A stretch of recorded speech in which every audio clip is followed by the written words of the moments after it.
Year one was terrifying. Year one was, am I really doing this? Is this really going to work? Hello, everyone. I'm Alice Tang, the host of Women's Million Dollar Conversation. Today, I'm sitting down with my wonderful friend, the one and only Shannon Berg, CEO of Berg and Associates. Yeah. Thank you, Alice. So excited to talk with you. Let's roll with the audience so that they can hear what you're going to share insight and wisdom.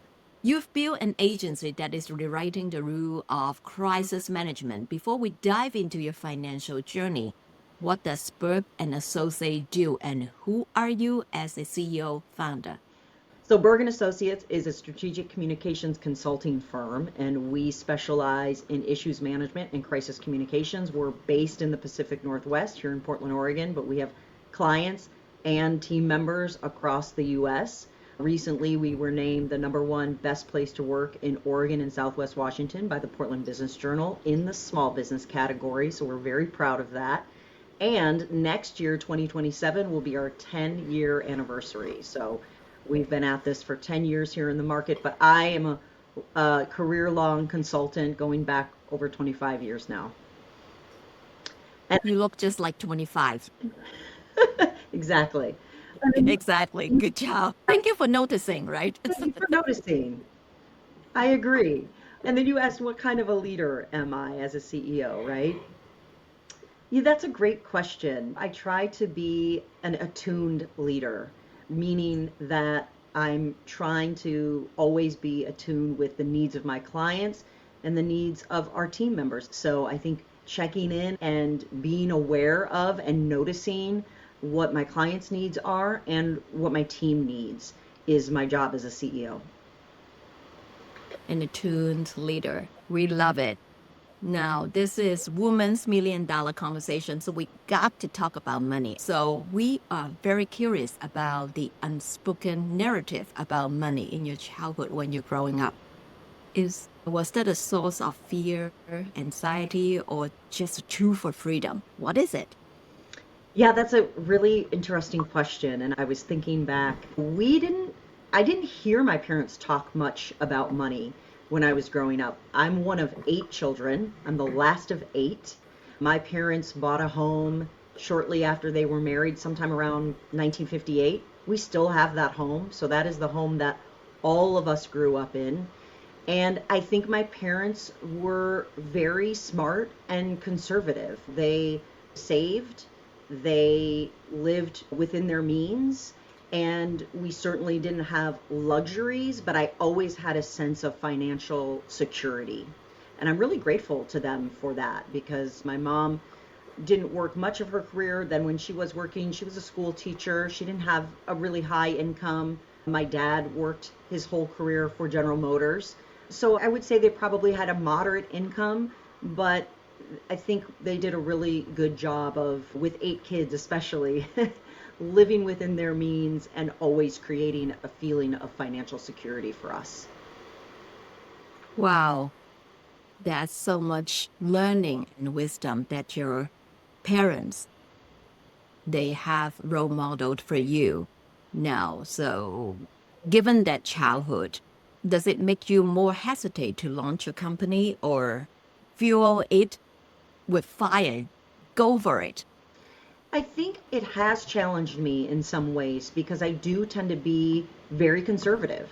And as an entrepreneur, you have to take risks. You have to hire people when it's time, even if you're not 100% certain that the revenue will always be there or the client base will be sustained over time. You have to be willing to invest in the business, to take some risks.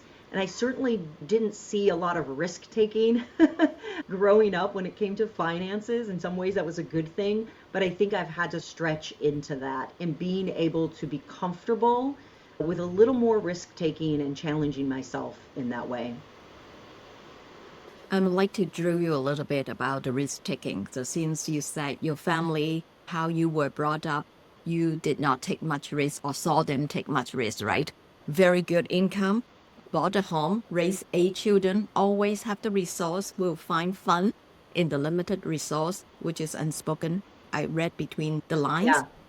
How did you, the last child, most likely the most spoiled because the last one, I'm stereotyping here, gear up courage to just say, I want to do this.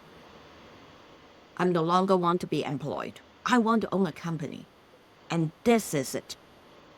I think I always had that drive, Alice, and the desire for autonomy and self determination, really, even at an early age. But I think I've always had that impulse. I've always liked work, I've always had a drive to work, and I've always had an impulse to create something that was my own. It does take some courage.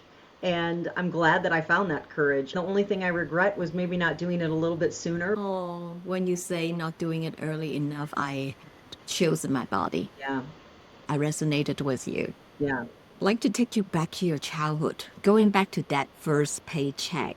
What did you do with it? How did you spend it? What did you learn? What did it teach you about hard work? My very first job I got when I was 12 years old, working at a farm in Macomb County, Michigan, in Ray Township. And so I started working at the farm at a very young age, and that's where I learned the value of hard work. But I will never forget the first time that I got paid, and it was in cash. It brought up a funny memory. I was handed a tomato and the money. I'll never forget that.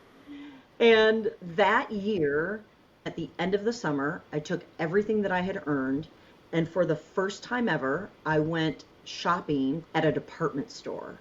It was Hudson's, was the name of that department store. And that was an empowering feeling. That did something to me. And that feeling of being able to work hard, earn, and then do something for myself and exercise a choice and options. To this day, I remember the clothes that I bought. So that first job really had a huge impact on me. And I also will say that I had a wonderful boss. The family that I worked for really taught me a lot about work. And I'm to this day extremely grateful for that opportunity. And I think about that often because talk about a small workplace, a family farm is a very small business.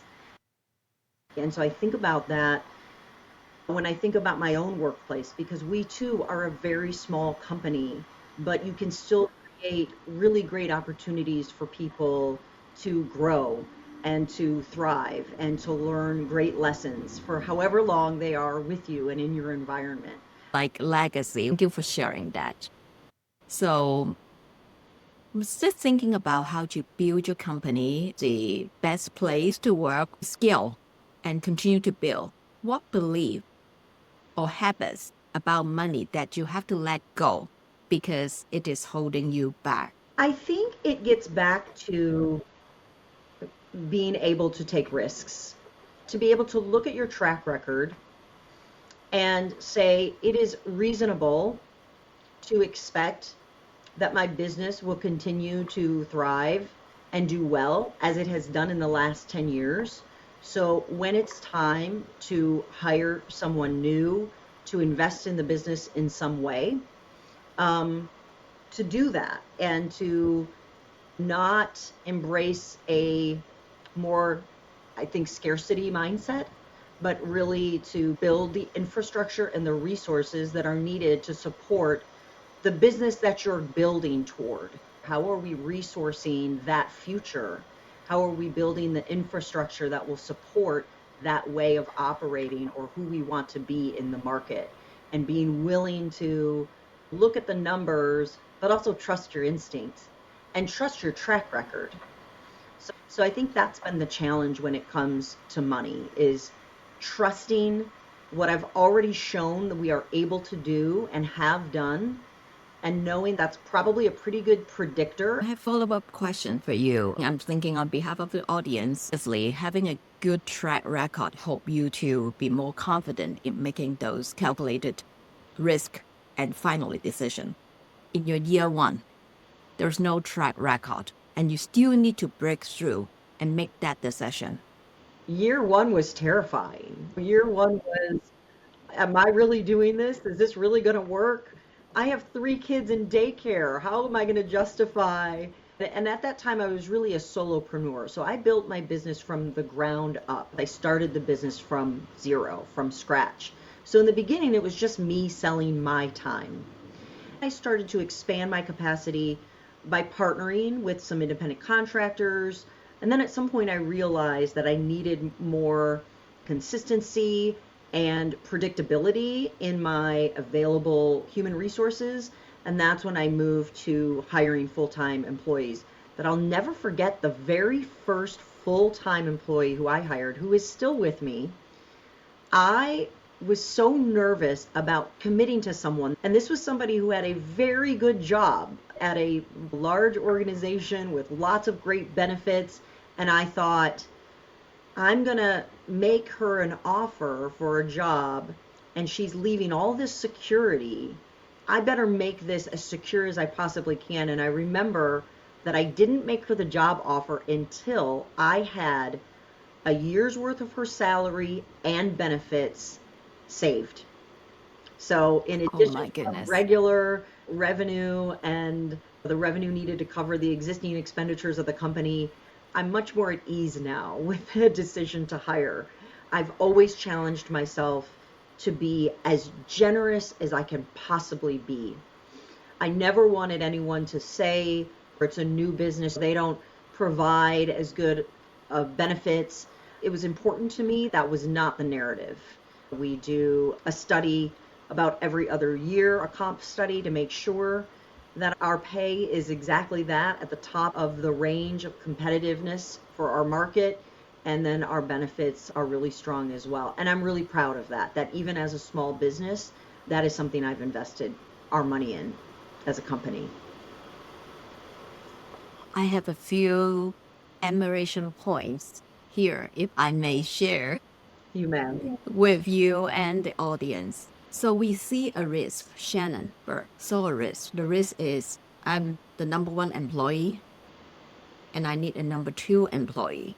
But the fact that she has a lot of things that is being offered by her current employer, how am I going to match that? And you put a proposal on the table. So what you did to eliminate that risk is you save up the year of salary and benefit. And that is just erase that risk. No more risk. Yeah. I'm going. Yep. That's exactly right. Wow. Wow. Mm-hmm. And one of the things I overheard only is pertaining to maternity leave. So would you expand a little bit? We have a leave policy. And of course, here in Oregon, short-term disability is offered through Paid Leave Oregon, so we have really good benefits. But we've made sure that our employees in other states have access to similar leave benefit. We have a very generous PTO policy, so it ends up being between 8 and 9 weeks. If you add up the PTO plus our week of closure at Christmas time, plus all of our holidays, 13 holidays, 2 floating holidays, a volunteer day, and then at 5 years you get an additional week of vacation. And we have a 401k with a 4% employer match. We pay 100% of healthcare premiums for the primary insured. We have an annual wellness stipend that we provide and a monthly stipend for internet and phone. We have long-term disability. We have life insurance policies for all of our employees. So at every turn, I've tried to make sure that the benefits are as close as possible to what you could get if you went to work for a large company, and in some cases, even better. So that's what we've done, and it's nice to be in a workplace where there's evidence that we value people and we want them to have access to great health care and have time off and be able to save and build their wealth in a retirement plan. That's what we've done. That's a beautiful company culture. And once again, no wonder you are named number one best place to work in Oregon a few years ago. And still, I think the company is growing and based on that belief and that concept. We are getting in a curious mode, drilling into crisis management. Crisis management seems like it's really reactive, right? Everything is on fire. And then people call you to manage the crisis. Yeah. How did you transform the unpredictable model into predictable and recurring revenue? I think about effective crisis communications. The piece that I lead is how do we communicate during this incident or this issue that we're facing or this crisis. So there's sort of two sides of the coin. There's what do we do, the operational response, how do we communicate? And what we see when we look at case studies and all of the data around crisis response is that you really have to get both sides of that coin right to get an A. In cases where companies have done everything right, where they initiated and executed an operational response that was highly effective, but they didn't communicate well, the perception by their stakeholders is they failed. And the opposite is true as well. You can have a great message, but if you're not actually substantively fixing the problem and responding well operationally, then the perception by your stakeholders is you failed. So I help companies deal with that communication side. How do we talk to our customers? How do we talk to our employees? There's a lot that I've learned over the years, but I like to think about it as a responsive strategy, not reactive. Because when you're in a reactive mode, your fight or flight instincts are activated, your amygdala is activated, and you will have impulses to do things that are reactive and that we know from all the data and all the case studies, again, make things worse. So when a leader is in a fight or flight mode and they are in a reactive mode, they might have an instinct to not say anything, to hide, or to delay because they want to understand everything they can possibly understand before they say anything. And that can be a big mistake. Or they want to point the finger and Mhm. blame a third party. This was actually the fault of our vendor, when the truth is people trusted you. So a lot of what I do is help companies build readiness by establishing a foundation of knowledge of effective principles and crisis communications at the leader level, has to be at the decision making level. And then we build very practical tools for the communicators, for the people who will actually be pressing send, crafting the message, posting the statement. And a lot of what I do, Alice, is I just point people right back to their values. Well, the first thing I always do is look at an organization's mission, vision, and values. And that's the litmus test is, are we embodying our values in how we are responding? So I use some of the tried and true frameworks and my experience and also my knowledge that I've acquired over time, both pursuing additional education in this arena, but also again through my own personal experience to walk through that fire with an organization and with its leaders, and to be an outside voice for them. I'm processing everything and applying to personal challenges. If we are stuck with not accepting, you can't really move forward because you're still negotiating with the past. That's right. It is true. Yeah. That Yes. happen. The real test isn't whether how could this have happened? It's how do you recover? What do you do next? And isn't that true in life as well? We can't fight with the past, like you said, but we do have a choice about how we respond and how we move forward. I'm 100% wholeheartedly agree with you. Um, the startup cultures tells us sacrificing sleep or life for success. As a female CEO building and scaling your growing company, what are some of those non-negotiable boundaries that you draw every day or didn't draw and now you need to redraw? I need to redraw them, Alice. Early in the life of my business, oh my gosh, I don't know if I've ever worked harder. Those were grueling years building the business. I've had periods of time where I did much better in this category, drawing boundaries, prioritizing myself and my health. But I will say I'm still learning this one. And I have 3 kids that are almost all teenagers. So those are a lot of demands. And I definitely have to be on the lookout for periods of time where my impulse to support everyone and everything drives me into a place where I'm not taking the best care of myself. I'm able to be my best self when those things are all in balance. And that for me is the ongoing thing that I am still learning. So I don't know if you've done Strengths Finder 2.0. Yeah, so I love that tool. And my top strengths are strategic, achiever, and activator. And the achiever in me wants to work all the time, wants to wake up and work. And so I really have to find balance with that strength. I'm grateful for that strength. So it's a practice in self awareness and managing myself and managing my strengths. I am a work in progress. I will admit it. We are all work in progress. One of the things that you reminded me of is trusting that we have done enough. Mm, The situation and the circumstances I had yesterday. Could I do better? Maybe. I'll try today. But if we haven't forgiven ourselves and keep thinking that I can do better, I could have done better. Yesterday has passed. yeah, I know I've tried my best. And I can try again today. I can move the needle a little bit. that's right.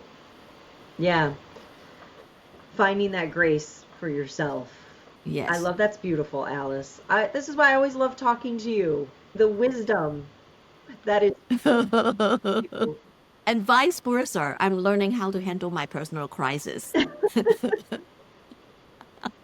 Because the model, I think it apply what you Yeah, just taught us, apply to one person, family, small business, big company, Fortune 500 company. yeah. So the crisis does not wait till Monday to come. Now, how do you structure your company and your people or your team so that you are not the only one the company is calling when they have crisis? I would say the majority of the work that we do is traditional public relations and strategic communications. It's actually telling the great stories and sharing the great news about how our clients are making a difference and positively impacting communities. That is the bulk of the work that we do. And that is absolutely fulfilling and fun. So crisis is actually pretty disruptive because like you said, you don't know when you're going to get that call. And when I do get the call, I have to evaluate, do we currently have capacity? There's many times where I get calls and I say, I would love to be able to help you, but I don't have capacity for that right now. And then I connect them. Fortunately, we have a great community here in Portland and in Oregon of people like me who do fabulous work. And I'm able to connect folks in that case with someone else who can help them. Majority of the work is the happy work, the public relationship, highlighting a company, helping them to show up so that more people recognize their brand Yeah. and thus doing business with them. But then you do handle, you're famous for crisis management. So in my mind, every day you're dealing with crisis. Oh no, she's like the fire department Yeah. of the community. You're Yeah. putting off fire, but that's not so true. So you don't get caught all day long Sunday and Saturday. Yeah. I have to be careful about what I take on and make sure that I have the capacity for it. But I actually do love jumping into the fire with a client that needs help and wants to do the right thing and wants to rebuild or repair trust. But the two things go together because when you are communicating effectively with your people, whether it's your customers or your community, all the time, and you're telling these stories about the good that work that you're doing, what you're doing is you're building resiliency for your reputation. You're building trust because someday you will face something challenging. And there's going to have to be a little bit of a withdrawal from that account, right? You might take a small hit. So you want to make sure that you're constantly working toward building a strong reputation so that when something challenging, when something hard happens, you've already got this bank of goodwill and you can recover more easily even after the occurrence has happened. When we accumulate those trusts in the jar or the bank account, emotional bank account of the community, of the employees, Yeah. you got good, healthy balance. Good. Sometimes you need to take a withdrawal. Emergency happened. That's right. So that's why we have that emergency fund. That's right. We have to present our pricing to the people who are interested in doing business with you. And sometimes I think we receive some pushback. And how do you get what you want without sacrificing the relationship when you are negotiating? I don't discount my fees. We do provide pro bono work sometimes to nonprofits, or we have on occasion provided a nonprofit rate to small organizations. Beyond that, our standard rates are our standard rates. And I have learned through many years of consulting that discounting, marking your own fees down because you're afraid that somebody might not hire you, or if they're asking, first of all, it would be a red flag if somebody were to ask for a discount. I would really be concerned about how much in the relationship the client values the services.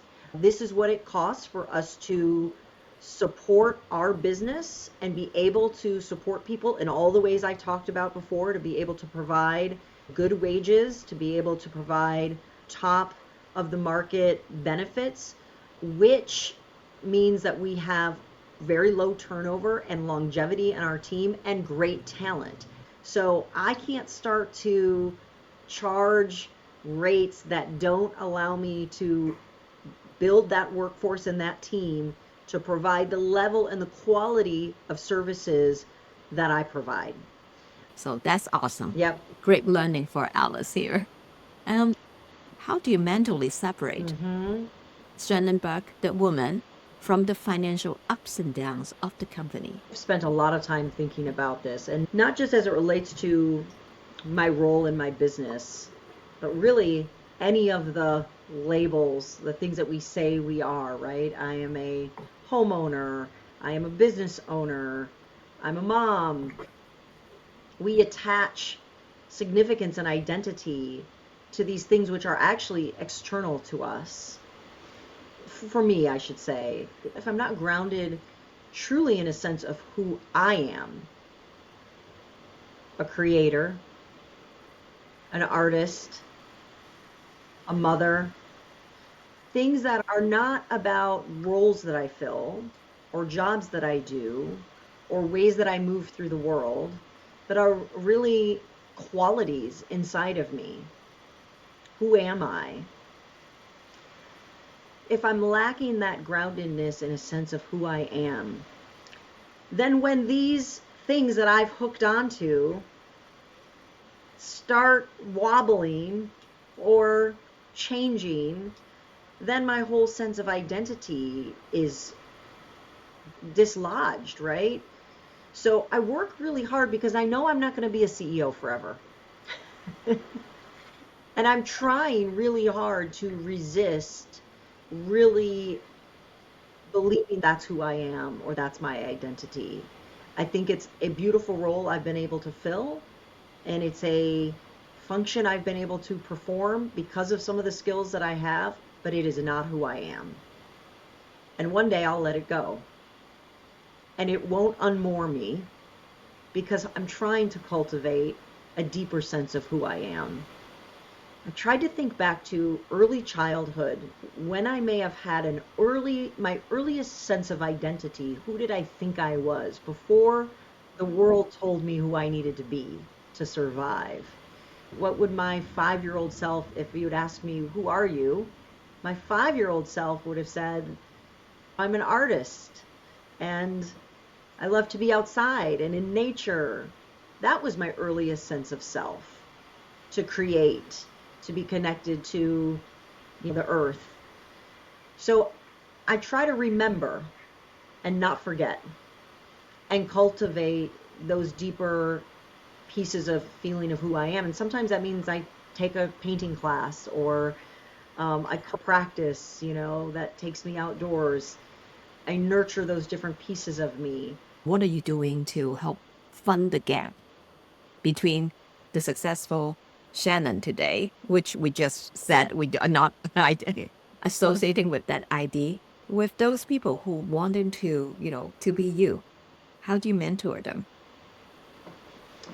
It's funny because I have an interesting relationship with the word like mentorship because in my mind it had always felt like something very formal. Like somebody says, will you be my mentor? Or I go to someone and I say, will you be my mentor? And then we enter into some, we're meeting once a month. And so for a while I thought I really should mentor more and I should have a mentor. And I think not too long ago I realized I do mentor. And maybe it's not a formal, but what I try to do is be accessible to people when they ask for my time within constraints and in a focused way. And you taught me how to do that, Alice, and how to mentor in that way. So I try to be available. And then when I do connect with people, I try to be very present in that conversation so that even if it's a half an hour, I'm very attuned to what is this person looking for and what could I offer that might actually be helpful to them. I'm grateful to have mentors. Alice, I think you're a mentor to me, and I love to be able to be a resource to people who are starting new ventures or just walking in a path that's new to them that maybe I've walked. Good. Be available and within your own constraints. So is knowing ourselves is the biggest wisdom according to Chinese wisdom. Who's that Confucius who said this? Yes. Yes. No. So with that, we want to thank Shannon Berg, who took out a chunk of her time interviewing with us. And you can find her information in the show notes. Shannon, we're so grateful for you. Thank you, Alice. Thank you so much. I always love talking to you. You've built an incredible platform elevating voices of women in leadership. Thank you so much for doing that and for being my friend. Likewise.